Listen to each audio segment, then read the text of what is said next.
बालेन बाबु के हो उफ्रिँदै घन्टीमा भोट त दिन मात्रै भयो न बाँदरको कुरा गर्नुहुन्छ भत्ता पनि 75 भन्नुहुन्छ हामीलाई त बरु चाहिएन हाम्रा पुर्खाले नि खाएनौँ हामीले ज्यान पाल्छौँ त्यही भत्तामा आश गरेर टुक्रुक्क बरेर बसेका बाआमा हुनुहुन्छ तिनको पनि मुख हेर्नु तपाईँ पो प्रधानमन्त्री हुनु र तपाईँका बाआमालाई जति भने नि हुन्छ अनि जनतालाई त त्यसैको आशमा नि छन् नि त्यस्तो भएन ऊ कता जानुभयो हाम्रो 2 नम्बरको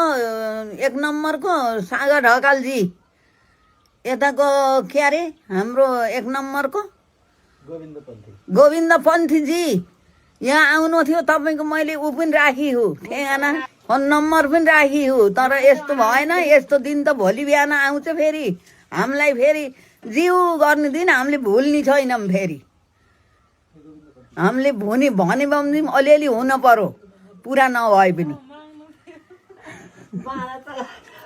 अरू केही नभएर हामीलाई बाँदर धपाइदिए हुन्छ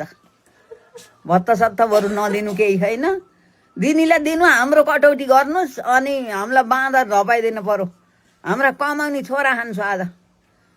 हामीले खान्छौँ अलि दुखी गरिबलाई दिनु बाँदर भगाइदिनु हामीलाई त्यही छ ठुलो कुरा थ्याङ्क यू